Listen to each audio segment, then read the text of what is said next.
Billahi min sururi anfusina wa min sayyiati a'malina.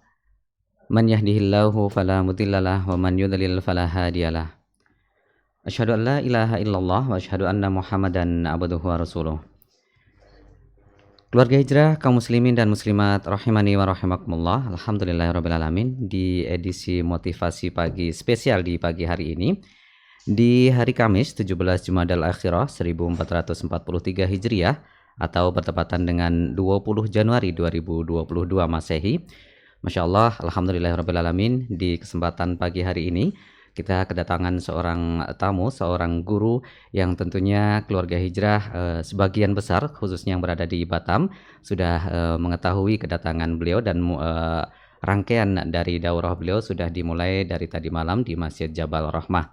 Dan alhamdulillah di pagi hari ini beliau menyempatkan diri untuk menyapa keluarga hijrah. Dan juga di pagi hari ini siaran kita ataupun motivasi pagi spesial hari ini juga bekerjasama dengan Radio Robani di 91,1 FM Pekanbaru. Jadi bagi pendengar setia dari Radio Robani, alhamdulillah Al-Ustadz guru kita sudah berada di studio hijrah. Dan insya Allah sekitaran 60 menit ke depan kita akan bersama-sama mendengarkan motivasi pagi dari beliau. Dan insya Allah di sisa waktu nanti yang ada, kita akan membuka line telepon bagi keluarga hijrah yang ingin bertanya. Silahkan di GSM online kami di 0811703123 atau di line telepon kami di 077841611023. Telepon WhatsApp di 081177511023. Bagi keluarga hijrah juga pendengar Radio Robani yang ingin bertanya melalui pesan singkat, SMS maupun WhatsApp, silakan dengan mengetikkan nama, alamat kemudian pertanyaan Anda dikirimkan ke 081177511023. Alhamdulillah Al-Ustadz sudah berada di studio. Kita sapa terlebih dahulu. Assalamualaikum Ustadz. Masya Allah. Bagaimana kabar antum hari ini Ustadz? Alhamdulillah bikhair Ustadz ya, kami sangat bergembira sekali atas waktu yang Ustadz berikan untuk keluarga hijrah dan semua pendengar Radio Robani yang insya Allah di pagi hari ini pendengar kita tidak hanya di Batam Ustadz, insya Allah di Singapura juga di Malaysia, bahkan insya Allah kita streaming di www.hijrahfan.com. Insya Allah pendengar kita menjangkau seluruh Nusantara juga insya Allah dunia insya Allah. Untuk di pagi hari ini materi apa yang akan Ustadz sampaikan Ustadz? Ya, mungkin materi yang sangat urgent saat ini memang kembali kepada sunnah. Masya Allah. Dan khususnya lagi pada berpegang teguh pada sunnah Nabi alaihissalatu wassalam. Karena seperti kata Abdullah bin Abbas radhiyallahu ta'ala dan juga diriwayatkan daripada Abu Sa'id Al-Khudri, dari Abdullah bin Umar, dan juga dari bapaknya Umar bin Khattab radhiyallahu ta'ala anhu, man hajjaka bil kitab fahajjahu bis sunnah fa innal kitaba zawju. Siapa yang berhujjah kepadamu dengan Al-Quran, jawabnya dengan as-sunnah. Sebab Al-Quran itu banyak atau multi tafsir. Maka tafsir yang benar itu biasanya terdapat dalam sunnah Nabi alaihissalam. Di samping memang ahlus sunnah yang adalah golongan yang selamat. Nah, ahlus sunnah tentu saja yang senantiasa termasuk di sunnah Nabi. Masya Allah. Ya, keluarga hijrah dimanapun Anda berada, juga pendengar setia dari Radio Robani, insya Allah di pagi hari ini beliau akan menyampaikan berpegang teguh sama sunnah. Dan keluarga hijrah juga Radio Robani, sebagaimana tadi disampaikan, insya Allah di pagi hari ini, insya Allah sekitar 60 menit, Al-Ustadz akan memberikan materinya. Dan di sisa waktu yang ada, silakan nantinya yang ingin bertanya langsung kepada Al-Ustadz di 081170311023 atau di 077841611023. Telepon WhatsApp dan SMS silakan di 081177511023. Dan bagi Anda yang keluarga hijrah juga Radio Robani yang mungkin pengen lebih kenal dekat dengan beliau, alhamdulillah saat ini juga disiarkan secara langsung melalui streaming dari Radio Robani dan bisa dilihat langsung secara YouTube dan sedikit kami bacakan, Ustadz izin untuk bacakan biografi singkat dari Ustadz. Beliau Al-Ustadz Dr. Dasman Yahya Ma'ali LCMA lahir pada tanggal 11 Januari 1971 di Desa Muara Jalai, Kampar, Provinsi Riau. Dan beliau tamat SD 066 Muara Jalai, Ustadz ya. Kemudian setelah beliau melanjutkan ke Lipia Jakarta selama 2 tahun. Adapun sebelum ke Lipia, beliau di Pondok Pesantren Darun Nahdhah, Ustadz ya, di Bangkinang, Kampar selama 7 tahun, Masya Allah. Kemudian Allah berikan keutamaan, yakni beliau S1 sampai S3, beliau mengambil jurusan hadis, lulusan S3 tahun 2008, Ustadz ya, Masya Allah. Dan disertasi doktoral beliau, tahqiq terhadap kitab At-Tuyuriyat, karya dari Abu Thohir. Ini dicetak dalam 4 jilid, Masya Allah. Oh, Masya Allah S2-nya. Iya, kemudian beberapa ustadz ataupun guru-guru beliau yang Masya Allah beliau selama di Madinah banyak sekali syekh yang beliau ikuti, yakni diantaranya Syekh Abdul Muhsin Al-Abad Al-Badr Hafizullah, juga diantaranya Syekh Atiyah Salim Rahimahullah, juga tentunya Syekh Muhammad bin Muhammad Mukhtar Asinkiti, juga diantaranya adalah Syekh Profesor Dr. Al-Wali, dan masih banyak lagi diantaranya juga adalah Syekh Profesor Dr. Profesor Khalifah At-Tamimi, juga beliau termasuk dari salah satu murid atau faedah ilmiah dari Syekh Utsaimin. Dan masih banyak lagi syekh yang tentunya diikuti beliau selama di Madinah. Dan keluarga hijrah juga pendengar setia Radio Robani, insyaallah kita segera menuju ke pembahasan materi. Kepada Al-Ustadz kami persilahkan. Bismillahirrahmanirrahim. Assalamualaikum warahmatullahi wabarakatuh. Alhamdulillahi rabbil alamin. وبه نستعين على أمور الدنيا والدين. أشهد أن لا إله إلا الله وحده لا شريك له ولي الصالحين وخالق الخلق أجمعين ورازقهم وما من دابة في الأرض إلا على الله رزقها ويعلم مستقرها ومستودعها كل في كتاب مبين. وأشهد أن محمدًا عبده ورسوله الصادق الأمين صلى الله عليه وعلى آله الطيبين وأزواجه الطاهرات أمهات المؤمنين وأصحابه القادة الأبرار الغر الميامين والتابعين لهم بإحسان إلى يوم يمتاز فيه أصحاب الشمال عن أصحاب اليمين. أما بعد فأوصي نفسي وإياكم أيها المستمعون وأيتها المستمعات والمشاهدون والمشاهدات بتقوى الله عز وجل رب الأرض والسماوات فإنه قد فاز المتقون. يا أيها الذين آمنوا اتقوا الله حق تقاته ولا تموتن إلا وأنتم مسلمون. Bapak dan ibu-ibu, saudara dan saudari, serta adik-adik dan anak-anak, baik yang hadir di studio Al-Hijrah FM 102,3 FM ataupun yang menyaksikan atau mendengarkan melalui radio ataupun menyaksikan melalui live streaming dimanapun berada. Alhamdulillah adalah kemuliaan yang Allah berikan di saat kita termasuk di antara hamba-hambanya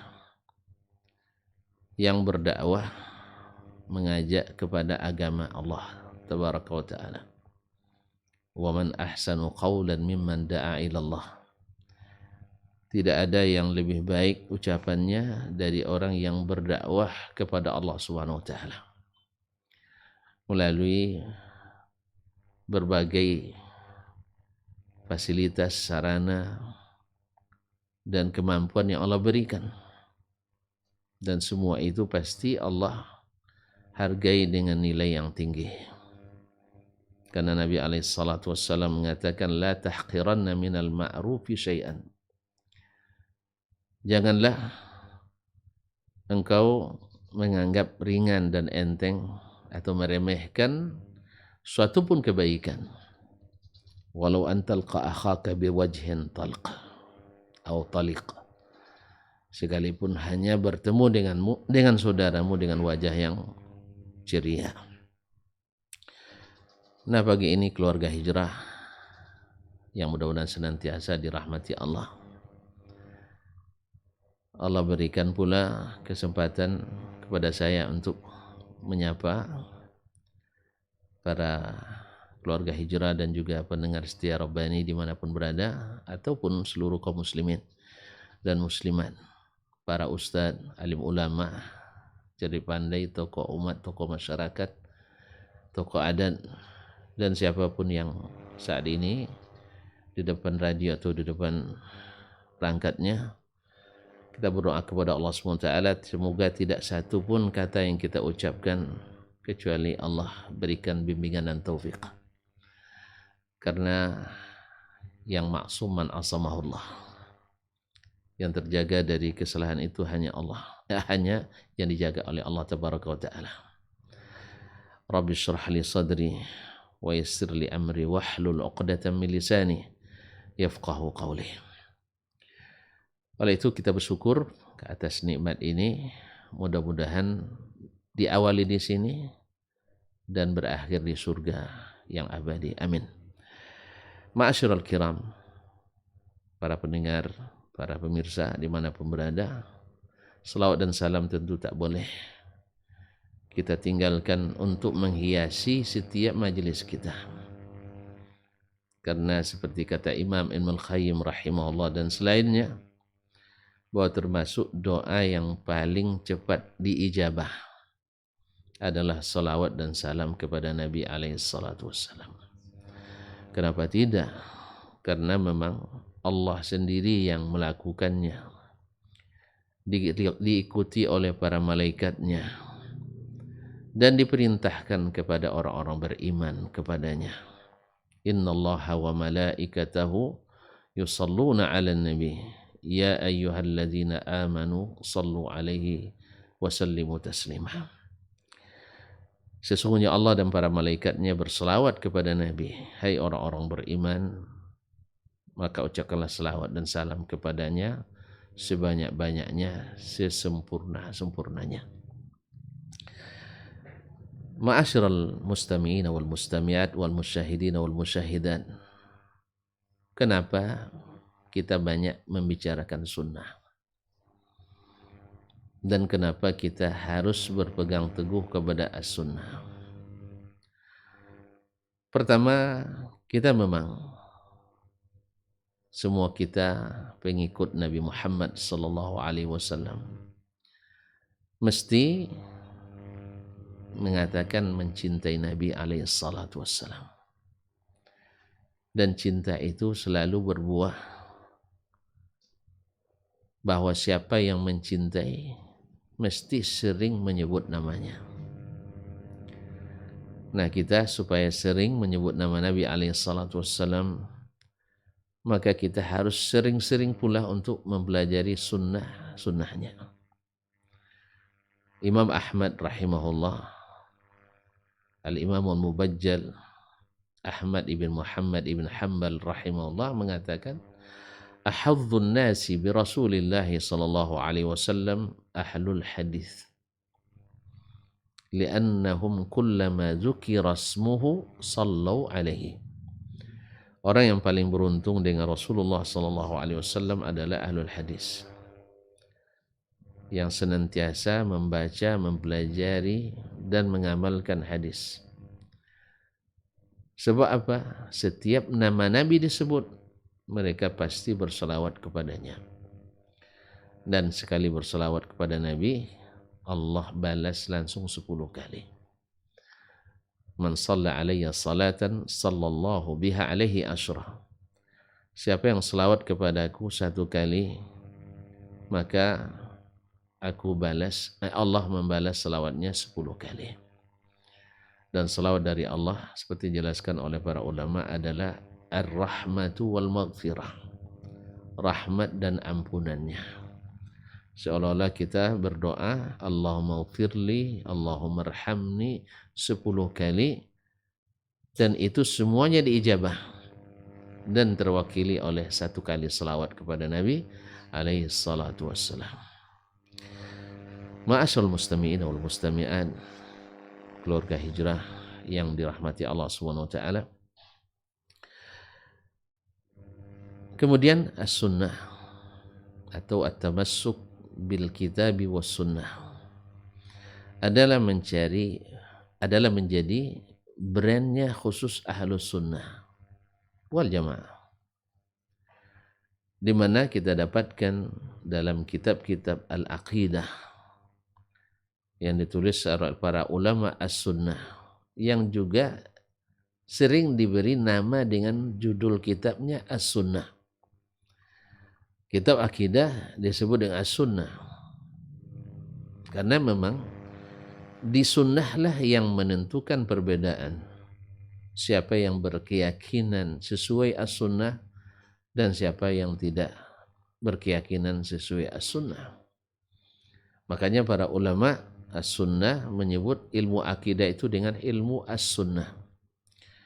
Kita dapatkan kitab dengan atau banyak kitab dengan judul as-sunnah, padahal isinya adalah tentang akidah yang menjadi pembeda antara ahlus sunnah dengan yang bukan ahlus sunnah atau yang menjauh dari manhaj ahlus sunnah. Di antaranya kitab as-sunnah li Ibn Abi Asim, kitab as-sunnah lil Khalal, kitab usulus sunnah li Al-Muzani atau Syarh Sunnah, Sharih Sunnah li Tabari, dan Syarh Usul Sunnah li Ibni Battah, dan lain-lainnya yang rata-rata adalah dengan judul As-Sunnah. Oleh sebab itu, ikhwani kaum muslimin dan muslimat dirahmati Allah, menghidupkan dan berpegang teguh kepadanya ada suatu hal yang menjadi ikon, menjadi brand kita. Dan siapapun yang mencintai Nabi dengan sesungguhnya dari hati dan nurani yang sebenarnya, pasti ketika mendengar as-sunnah maka akan mekar hatinya, berbunga-bunga hatinya, karena dia adalah sunnah sang kekasih Rasulullah sallallahu alaihi wasallam. Ma'asyiral kiram dirahmati Allah. Oleh sebab itu, setiap ulama akidah di dalam kitabnya selalu mencantumkan bab yang judulnya adalah babul i'tisam bil kitabi wa sunnah, al-hathu ala ittiba'is sunnah wa mujanabatil hawa wal bid'ah, dan seterusnya. Ini menandakan kalaulah dalam suatu tulisan untuk memahami apa yang ditulis diperlukan mukaddimah, dan biasanya untuk menguatkan dan mengikat apakah paham dengan apa yang ditulis ada al-khatimah yang ditulis paling akhir. Kalaulah Imam Al-Bukhari rahimahullah dalam kitabnya Al-Jami' As-Sahih yang dikenal dengan Sahih Al-Bukhari, memulai kitabnya dengan Kitabu Bad'il Wahyi, kitab permulaan turunnya wahyu. Nah, diikat dengan bab yang terakhir atau kitab yang terakhir, Kitabut Tauhid, yang sebelumnya diawali pula dengan Kitabul I'tisam bil Kitabi was Sunnah. Wahyu itu turun adalah untuk kitab pertama, Kitabu Bad'il Wahyi, kitab tentang permulaan turun wahyu. Selepas itu datang kitabul iman, kemudian kitabul ilmi, karena wahyu memerlukan iman. Kalau tak beriman, wahyu tak berguna. Makanya Allah katakan alif lam mim, dzalikal kitabu la raiba fihi hudan lil muttaqin alladzina yu'minuna bil ghaib wa yuqimuna as-salah wa mimma razaqnahum yunfiqun. Alif lam mim itulah Al-Qur'an yang tak ada keraguan baginya, jadi petunjuk bagi orang-orang yang bertakwa. Siapa? Alladzina yu'minuna bil ghaib.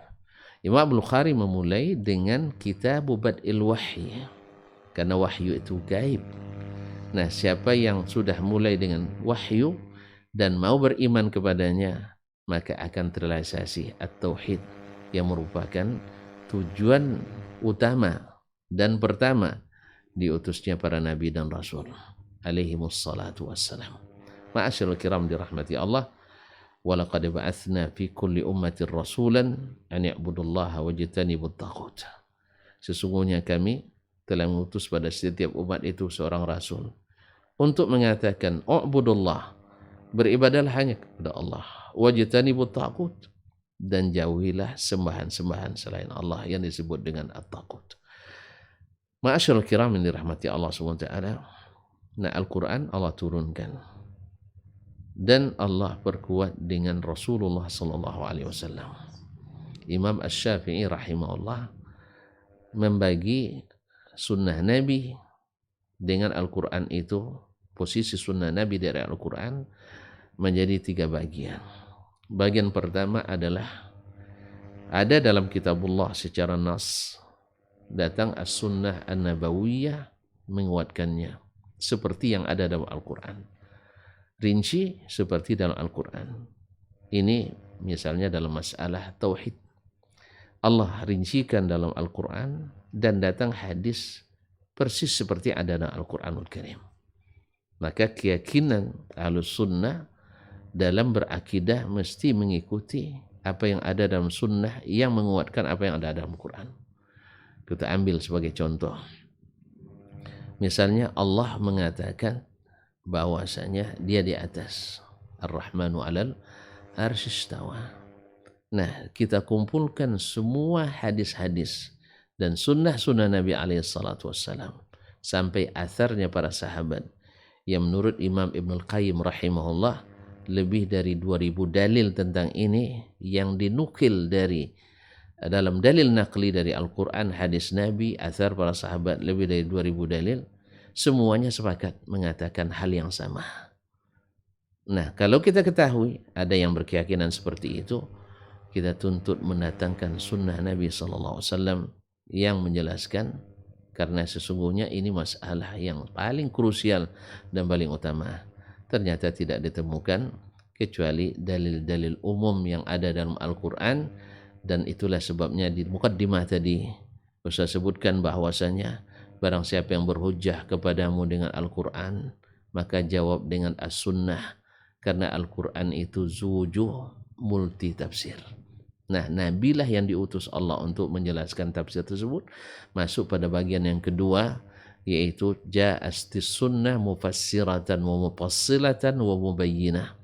Al-Quran, As-Sunnah datang untuk menafsirkan, menjelaskan, memperincikan apa yang dalam Al-Quran disebutkan secara garis besar. Ini yang kedua. Yang ketiga, kata Imam Asy-Syafi'i rahimahullah ta'ala, bahwasanya Al-Quran tidak menyebutkan hukum tersebut. Lalu dalam As-Sunnah datang hukum tersendiri dan independen. Kata Imam Asy-Syafi'i rahimahullah, yang seperti ini wajib bagi umat Islam untuk mengikuti dan menaati. Sebab Allah mengatakan wajib bagi umat dan tak ada jalan keluar daripadanya untuk taat kepada Rasulullah sallallahu alaihi wasallam. Ma'asyiral kiram, Allah berfirman, "Wa may yuti'ir rasul faqad ata'a Allah." Siapa yang taat kepada Rasul sama dengan taat kepada Allah tabaraka wa taala. Nah, dari sinilah datang pernyataan sebagian ulama di masa tabi'in, semisal Asy-Sya'bi rahimahullah, Amir ibn Surahil Asy-Sya'bi, dan juga Imam Makhul Asy-Syami yang mengatakan lal kitabu ahwaju ila sunnati minas sunnati ilal kitab. Sesungguhnya Al-Quran lebih membutuhkan as-sunnah daripada as-sunnah membutuhkan Al-Quran. Subhanallah, pada Al-Quran lebih tinggi, as-sunnah di bawahnya, tetapi Al-Quran lebih membutuhkan as-sunnah daripada as-sunnah membutuhkan Al-Quran. Ini perkataan Imam Asy-Sya'bi yang tuan-tuan tahu sendiri bahwa Asy-Sya'bi adalah imam yang direkomendasikan oleh para imam. Dia tidak bicara kosong. Tetapi Imam Ahmad rahimahullah mengatakan la atajasaru ala zalika. Saya tak berani mengatakan itu. Ya, tak berani mengatakan Al-Quran lebih butuhkan sunnah. Tetapi inna sunnata tufassirul Quran. Yang saya berani katakan bahwa sunnah itu menafsirkan Al-Quranul Karim. Ala kulli hal. Perkataan Imam Sya'bi tersebut, kalau boleh kita tafsirkan, semoga Allah berikan taufik, bahwa maknanya adalah bila seseorang memegang sunnah Nabi SAW secara benar dan sempurna, maka Al-Quran secara otomatis terlaksana. Dan sebaliknya, bila seseorang memegang Al-Quran saja tanpa memakai as-sunnah, maka sunnah Al-Quran tak terlaksana dan sunnah juga tidak terpakai. Ma'asyarul kiram dirahmati Allah, dalam suatu majlis Imran bin Husain radhiyallahu ta'ala anhu di Basrah, dia membuka majlis hadis Nabi alaihi salatu wassalam. Karena hadis terus yang disampaikan selalu qala Rasulullah, sami'tu Rasulullah, wa haddatsana Rasulullah. Ada juga yang tidak nyaman di majlis, gerah mendengarnya. Kenapa sunnah terus? Bukankah Al-Quran sudah cukup bagi kita? Lalu dia bilang, ya hadza, ara'aita law aradta anta wa man ma'aka an yusalli adh-dhuhra fa'ina wajadaha 4 rakaat wa salat al-'asri 4 rakaat wa salat al-maghribi 3 wa salat al-isya'i 4 wa salat as-subhi rak'atain. Wahai kamu dan orang yang paham denganmu, kalau antum katakan cukup dengan Al-Quran, tidak perlu dengan sunnah, di mana kau dapatkan solat zuhur itu 4 rakaat? Di mana kau dapatkan bahwa solat asar 4 rakaat, solat maghrib 3 rakaat, solat isya 3 rakaat, solat subuh 2 rakaat? Artinya bila seseorang pegang Al-Quran saja, lalu tidak dia laksanakan, tidak menggunakan as-sunnah an-nabawiyah, maka sesungguhnya dia tidak akan bisa beragama dengan benar. Pasti menyimpang. Ma'asyarul kiram dirahmati Allah SWT. Nah, bila kita temukan di antara umat Islam dengan berbagai alasan bahwa mereka tidak menggunakan sunnah dalam keyakinan bahwa sunnah itu misalnya zanniyus thubut, karena thubutnya, sahihnya itu sifatnya zanni, dugaan yang mayoritas, yang dominan, bahwa ini diduga benar dari Nabi SAW. Sedangkan akidah adalah sesuatu yang yakin, yang tak boleh berdasarkan dalil yang zanni. Nah, kita ketahui ini adalah satu jalan yang mulai menyimpang. Karena apa? Pertama, Nabi SAW tak pernah membeda-bedakan antara hadis akidah dengan hadis yang bukan akidah. Nabi tak pernah membedakan antara hadis ibadah dengan hadis akidah. Bahkan kalau kita kaji-kaji kembali secara dalam, bahwa tidak satu pun dari yang ada dalam syariat Islam, baik hukum ibadah, hukum muamalah, bahkan akhlak yang baik dan adab yang tinggi sekalipun, kecuali masuk dalam bab akidah. Misalnya hukum tentang salat, ini bab fikih, wajib. Wajibnya menurut siapa? Menurut ulama kah? Menurut kita kah? Atau menurut Allah? Pasti hukumnya adalah wajib menurut Allah. Ya, ulama menyimpulkan bahwa ini wajib menurut Allah Ta'ala. Sunat menurut Allah SWT. Karena yang akan memberi pahala itu Allah. Yang akan menyiksa yang meninggalkannya Allah. Berarti wajib menurut Allah, bukan wajib menurut kita. Kalau kita tidak bisa memberikan apa-apa. Berarti fikih sendiri kaitannya akidah. Ulama menisbatkan wajibnya salat ya secara ijma, pasti ini masuk dalam bab akidah. Bahkan siapa yang mengingkari wajib salat keluar dari Islam, masuk akidah kan? Masuk akidah ini. Keluar dari salat, mengingkari wajibnya salat, keluar dari Islam. Demikian juga dengan puasa di bulan Ramadan. Semoga Allah sampaikan kita bulan Ramadan. Amin. Ma'asyiral kiram dirahmati Allah, puasa yang mengatakan wajib puasa di bulan Ramadan dari awal sampai akhir. Siapa yang mewajibkan? Keyakinan kita Allah. Nah, kenapa hadis dalam masalah puasa yang berisi keyakinan tentang kewajiban dari Allah kita terima, tetapi ketika bicara tentang apa-apa yang harus diyakini tentang Allah datang dari hadis yang tidak mutawatir menurut kita atau hadis ahad, kita tolak. Ini ciri atau tanda bahwa kita sudah mulai melenceng daripada berpegang teguh pada Al-Quran dan sunnah Nabi SAW. Nah, disinilah pentingnya berbicara selalu menghidupkan dan berpegang teguh pada sunnah Nabi SAW. Karena kaum muslimin dan muslimat dirahmati Allah, para pendengar keluarga hijrah dan pendengar setia Rabbani merajut ilmu dan peradaban, kaum muslimin dan muslimat dirahmati Allah, bahwasanya ketika ini tidak dibahas, maka akan selalu akan lahir aliran-aliran dalam Islam. Padahal kita yang selamat itu adalah yang berpegang teguh kepada as-sunnah an-nabawiyah. Bahkan ini adalah ciri khasnya. Ahlus sunnah itu adalah yang menegakkan as-sunnah.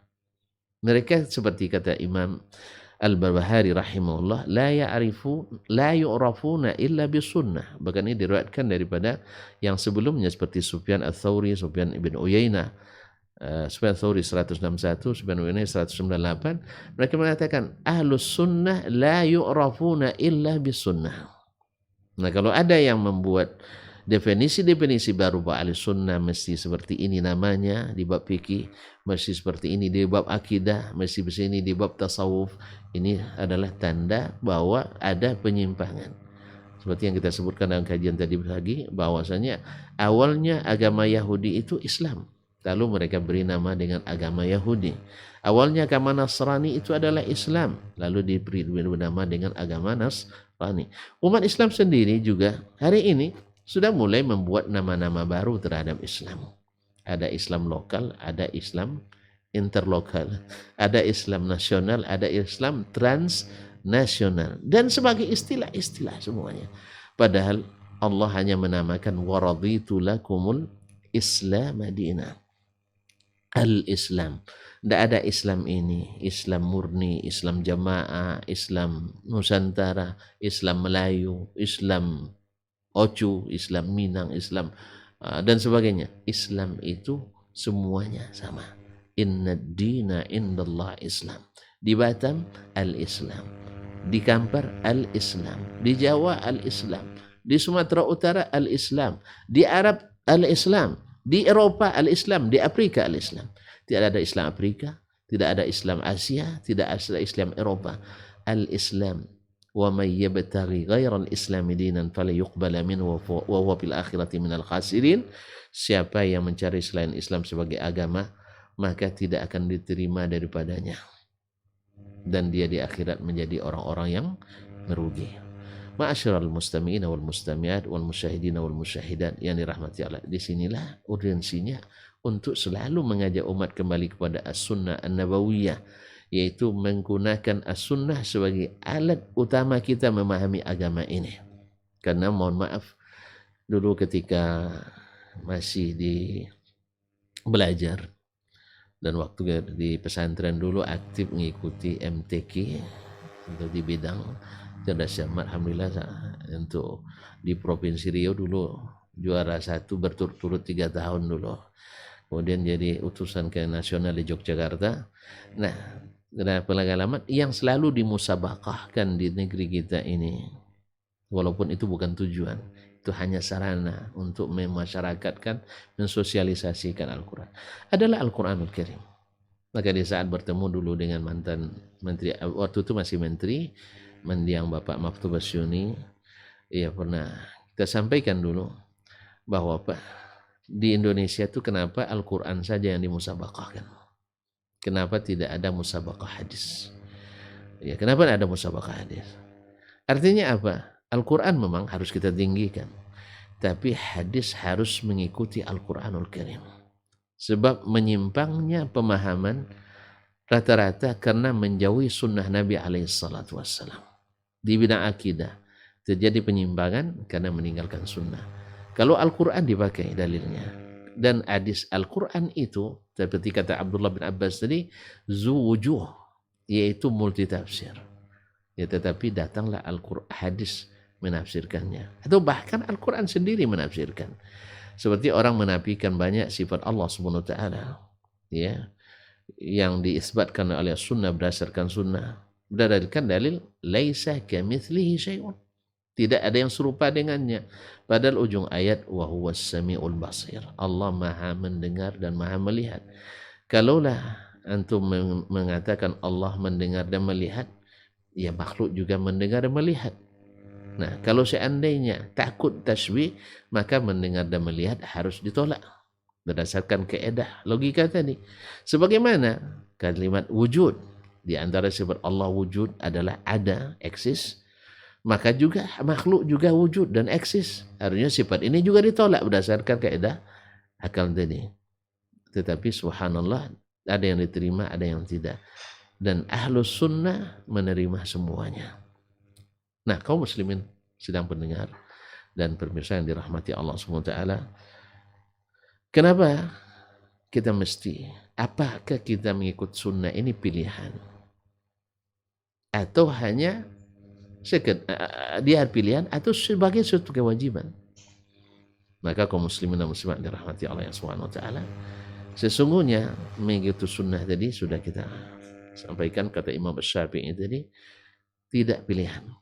Tidak ada la makhraja lahum min ta'ati Rasulillah SAW. Tidak ada jalan keluar untuk tidak mengikuti Rasulullah. Dan sebesar-besar perintah dan kewajiban yang mesti diikuti adalah keyakinan. Karena keyakinan ghairu qabilin lijtihad. Di dalamnya tidak berlaku ijtihad. Karena apa? Semata-mata hanya berdasarkan berita yang valid, yang sahih. Al-Quran pasti, karena mutawatir semuanya. Hadis-hadis Nabi, di Allah kirim para ulama yang menghukumkannya, ini sahih, ini tidak. Dan itu tidak berdasarkan hawa. Bukan seperti sebagian ahli hawa mengatakan, bila hadisnya sesuai dengan hawa diterima, disahihkan, dan bila hadisnya tidak sesuai dengan mazhab dan pemahamannya, maka ditolak. Ini memang ahli hawa seperti itu. Tapi kalau ahlus sunnah tidak. Seperti yang dikatakan oleh Imam Abu Hatim Ar-Razi rahimahullah, ahlus sunnah yazkuruna ma alaihim wa ma lahum. Ahlus sunnah menyebutkan apa yang melemahkan dalil mereka dan apa yang menguatkan. Artinya kalau memang saat itu harus kita akui bahwa kita dalam kesalahan, ahlus sunnah siap untuk disalahkan. Makanya selalu kita katakan, kaum muslimin, bahwa kita tidak pantang disalahkan. Ahlus sunnah tidak pantang disalahkan. Silahkan. Makanya seperti kata Imam Al-Qayyim rahimahullah, akidah kita bentangkan. Tidak ada yang disembunyikan. Bahwa kalau Allah di atas, kita yakin Allah di atas. Kita buktikan dengan dalil-dalil sunnahnya, dengan dalil naklinya dan dalil akli sekalipun. Ya, kita katakan dengan lantang, kita akan firman Allah, sunnah Rasulullah. Kemudian fitrah kita sendiri, bahwa sesungguhnya setiap menyebut nama Allah pasti kita mengarah ke atas. Telunjuk kita mengarah ke atas. Lisan kita selalu menyebut di atas. Kita terdapat musibah, sabar ya, ini sudah ketentuan yang di atas. Tidak pernah kita mengatakan ketentuan yang tidak bertempat.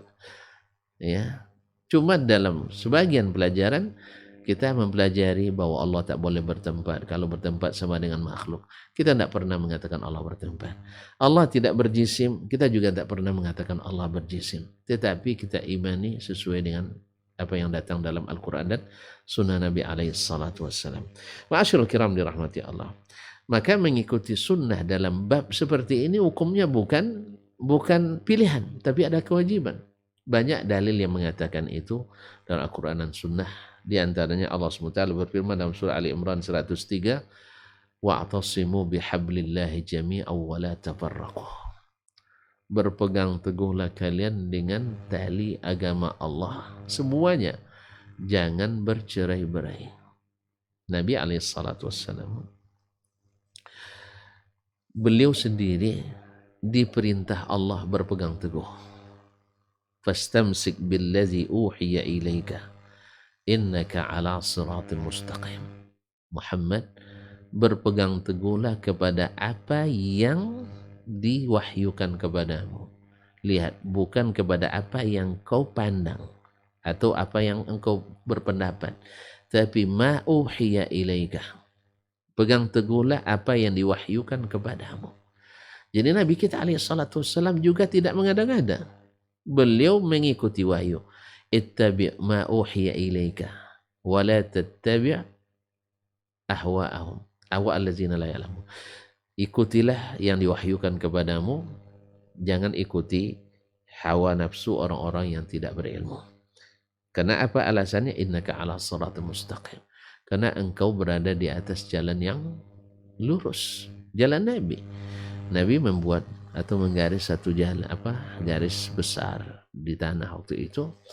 Kemudian di kiri kanannya dibuatnya garis-garis kecil. Lalu kata Nabi SAW, hada sabili, ini jalanku, fattabi'u, ikut ini. Jangan ikut wa'ala hafatit tariq. Dan di atas, di kiri kanannya ada jalan-jalan kecil, ala ru'si kulli tariqin syaitan yadu'u ilaih. Ada syaitan yang memanggil-manggil.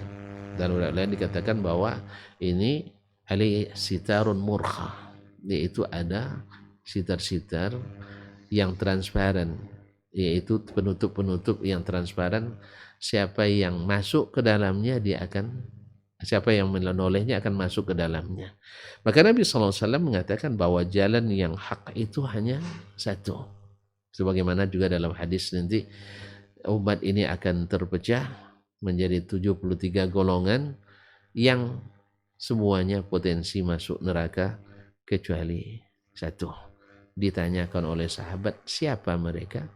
Mereka adalah yang beragama seperti saya dan sahabat saya beragama pada hari ini.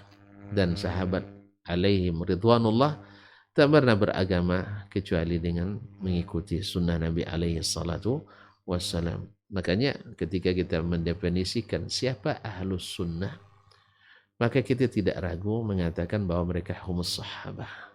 Seperti kata tidak sedikit beberapa a'immah yang mengatakan bahwa yang layak menjadi ahlus sunnah itu adalah as-sahabah wa man tabi'ahum bi ihsan, dan siapa yang mengikuti mereka dengan baik.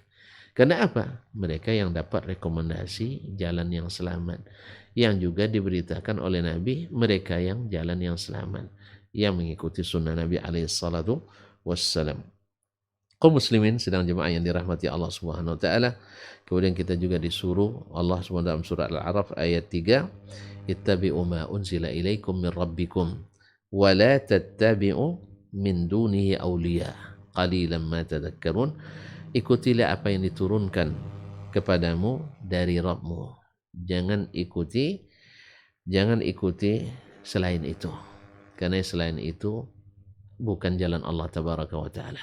Ma'asyiral kiram dirahmati Allah. Dan hadis Ilbad ibn Sariyah radhiyallahu taala anhu masyhur, di mana beliau sallallahu alaihi wasallam mengatakan shalla bina Rasulullah sallallahu alaihi wasallam zata yaumin thumma aqbala alaina.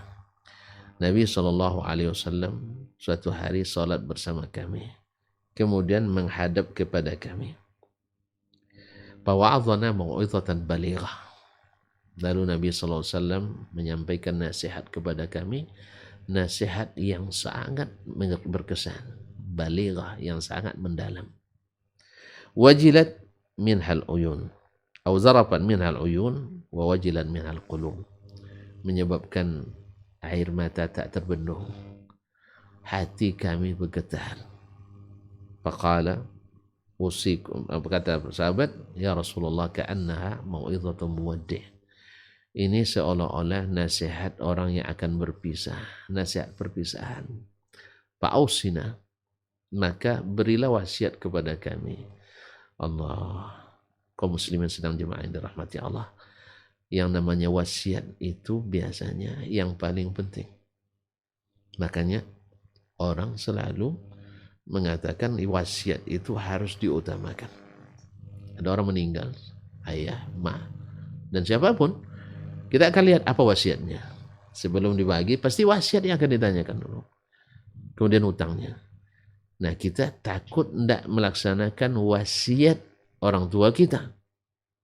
Atau wasiat guru dan buya kita. Tapi ini wasiat Rasulullah SAW. Harusnya harus lebih kita utamakan dan prioritaskan. Apa wasiatnya? Usikum bitaqwallah.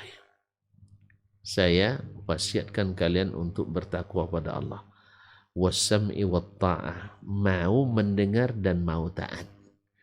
Ini ada yang mau mendengar serius ngangguk-ngangguknya tapi tak enggak. Jadi mau serius mendengar dan taat. Karena kalau dengar saja tanpa ditaati, belum lagi kita dianggap orang yang baik. Nah, mau mendengar dan taat. Wa in abdan habasyian, sekalipun hamba sahaya dari Habasyah. Tuan-tuan dan puan yang saya muliakan, keluarga hijrah yang dirahmati Allah, hamba sahaya, ijma ulama tak boleh jadi pemimpin. Tapi kalau sempat, kalau dia jadi pemimpin, sekalipun dengan cara memberontak pada asalnya, tapi sudah sah jadi pemimpin, wajib ditaati. Apa sebab? Nabi berikan alasannya. Fa'innahu may ya'ish minkum, karena yang hidup setelahku di antara kalian ba'di fasayara ikhtilafan katsira, akan melihat perselisihan yang banyak.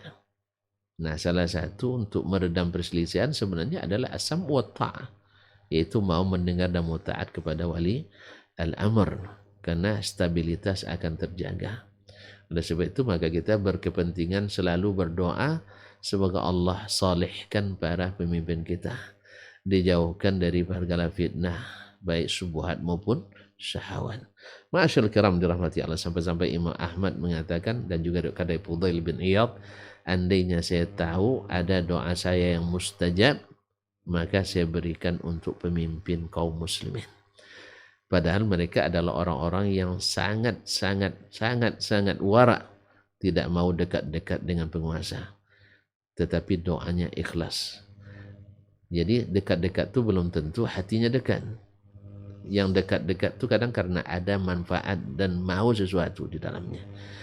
Ya, tapi kalau yang jauh-jauh biasanya kalau mendoakan itu murni ikhlas karena Allah SWT. Makanya Imam Al-Ghazali rahimahullah menyebut ciri khas ulama yang baik itu adalah yang menjauh daripada pusat kekuasaan. Dan sebaliknya ciri penguasa yang baik adalah yang mendekatkan ulama kepadanya atau mendekati ulama. Ma'asyarul kiram. Nah, orang seperti Ahmad Fudail bin Iyad yang menjauhi pusat kekuasaan, tapi kalau dia tahu punya doa yang pasti dikabulkan, dia berikan untuk penguasa. Karena pentingnya itu bagi kesatuan dan persatuan umat. Ma'asyarul kiram dirahmati Allah. Siapa yang hidup di antara kalian melihat perselisihan banyak? Nah, Nabi katakan fa'alaikum bisunnati wa sunnatil khulafa'ir rasyidin al-mahdiin min ba'di. Pegang teguhlah sunnahku. Ini alaikum, itu kalimat yajibu alaikum. Ilzamu, wajib bagi kalian. Harus tetap pegang teguh sunnahku. Dan sunnah khulafa'ir rasyidin al-mahdiin, dan sunnah khulafa'ir rasyidin yang dapat petunjuk, tamassaku biha, pegang teguh. Wa'addu 'alaiha bin nawajis, gigit dengan gigi geraham. Jangan gigi depan masih bisa tarik orang, tanggal gigi kita. Gigi geraham, tidak ada yang keluar. Wa'addu 'alaiha bin nawajis wa iyyakum wa muhdatsatil umur, dan jauhi segala hal yang diada-adakan. Ini kan jelas, yang sejelas ini masih banyak tidak jelas ini. Ya, kalau sudah masuk ruang abu-abu, saya yakin tidak jelas. Jauhi, ikut sunnahku, jauhi yang diada-adakan. Berarti antara yang diada-adakan dengan sunnah lawan, bukan kawan. Tapi subhanallah, Karena syubhat orang mencoba untuk menjadikan antara sunnah dengan lawannya berkawan. Ya, akhirnya semacam api dalam sekam, macam duri dalam daging. Allahumma musta'an. Ma'asyiral kiram, fa inna kulla muhdatsatin bid'ah. Karena segala yang diada-adakan itu bid'ah, wa kulla bid'atin dhalalah. Ini hadis sangat ditakuti oleh yang tak suka bid'ah. Atau yang tak suka bid'ah atau tak suka sunnah. Yang tak suka sunnah. Atau ingin mencampurkan antara bid'ah dengan sunnah Nabi alaihissalam. Nah, kalau ini pesan Nabi dan kita sudah lihat sendiri bahwasanya mayoritas ikhtilaf yang susah untuk dinetralisir adalah ikhtilaf dalam bab akidah. Alhamdulillah antara Imam Ahmad, Imam Asy-Syafi'i banyak tidak sependapat dalam masalah fikih. Antara Malik dengan Syafi'i banyak tidak sepaham dalam masalah hukum. Abu Hanifah dengan yang tiga ini juga banyak masalah dalam sisi pandangan hukum. Tetapi mereka satu dalam akidah, satu dalam manhaj. Sehingga tak pernah kita lihat perselisihan yang membuat aliran baru dalam agama antara Syafi'i. Tidak ada aliran akidah Syafi'iyah, tidak ada aliran akidah Al-Hanafiyah wal Malikiyah, semua akidah yang sama. Sehingga antara Syafi'iyah dan Malikiyah, antara Syafi'iyah dan Hanafiyah, mereka setar akram. Kecuali di belakangan yang sudah terpengaruh dengan akidah-akidah aliran dalam masalah akidah. Nah, kalau dalam bab fikih saja kita disuruh termasuk bil kitab wa sunnah, khususnya sunnah Nabi, tentu dalam masalah akidah lebih lagi. Sebab apa? Sebab banyak perselisih aliran-aliran yang saling memusuhi, itu akibat perbedaan akidah. Syiah dengan sunnah. Itu ibarat kucing dengan kerbau. Kucing dengan anjing. Tidak bisa dekat. Dicoba oleh ulama dunia dulu. Ya, ada gerakan menyatukan sunnah dengan syiah. Gimana nak menyatukannya? Yang satu tidak beriman pada Al-Quran ini sempurna. Yang satu mengatakan Al-Quran sempurna. Satu bertaraddi pada Abu Bakar dan Umar. Satu melaknat Abu Bakar dan Umar. Gimana nak menyatukan? Demikian juga sudah lama upaya untuk menyatukan antara yang berkeyakinan tentang sifat-sifat Allah seperti ini dengan yang menafikan. Susah disatukan. Karena ini masalah keyakinan. Makanya oleh sebab itu, kembali pada sunnah Nabi dalam masalah ini, ya kita kembali sunnah itu kan sebenarnya sangat-sangat simple. Tapi kalau buat definisi sangat sulit. Simpelnya gimana? Sunnah itu kan seluruh ulama sepakat. Perkataan, perbuatan, dan ketetapan atau persetujuan. Kita lihat di perkataannya tentang masalah akidah. Kita lihat dalam perbuatannya, apa yang dia yakini. Dan lihat dalam apa yang disetujuinya dari sahabat. Ada di ketiganya atau salah satu dari ketiganya, kita katakan ini keyakinan ahli sunnah. Tapi kalau tidak ada, tidak kita temukan dalam perkataan beliau, tidak kita temukan dalam perbuatan beliau, keyakinannya tidak temukan dalam persetujuan beliau terhadap akidah sahabat, kita katakan ini bukan akidah ahli sunnah. Sangat sederhana. Tetapi subhanallah, wa kana al-insanu aktsara syai'in jadala.